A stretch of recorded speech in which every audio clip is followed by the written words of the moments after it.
Wakil Ketua KPK Bambang Wijoyanto menyatakan puas atas putusan 18 tahun penjara Pengadilan Tinggi DKI Jakarta terhadap Inspektur Jenderal Joko Susilo dalam kasus korupsi pengadaan simulator SIM dan tindak pidana pencucian uang.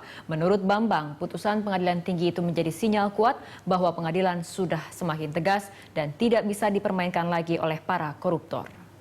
Putusan Pengadilan Tinggi Tipikor Jakarta ini bukan hanya perlu diberikan ucapan selamat, tetapi dia harus dikualifikasi sebagai putusan yang fenomenal dan harus dijadikan benchmark. Kenapa fenomenal dan benchmark? Karena dalam putusan itu ada 3 hal penting. Inilah kali pertama putusan diberikan kepada penegak hukum dengan hukuman yang maksimal. Karena putusan pidananya 18 tahun, terus udah gitu 32 miliar itu juga sebagai pidana tambahan dengan subsidiarnya 5 tahun. Dan kalau dijumlah itu 23 tahun.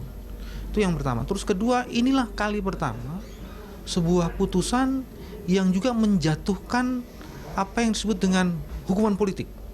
Yaitu hak-hak politiknya dicabut.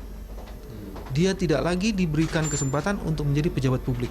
Dan ini kali pertama putusan Pengadilan Tinggi Tipikor itu menyatakan hak politik dari seorang yang sudah dinyatakan bersalah ini dicabut. Itu yang kedua. Terus yang ketiga yang juga menarik, kalau ini diakumulasi putusan-putusan ini menjadi salah satu putusan terbaik yang pernah dilakukan oleh Pengadilan Tinggi Tindak Pidana Korupsi selain Mahkamah Agung. Sehingga kemudian saya harus mengapresiasi, dan sekaligus bagian yang ketiga, ini sebenarnya lonceng yang memperingatkan siapapun yang melakukan kejahatan korupsi, dia harus berhati-hati dan sebaiknya tidak melakukan itu. Pesannya sangat jelas. Kalau Anda melakukan, maka Anda akan menerima hukuman yang lebih berat daripada yang Anda bayangkan.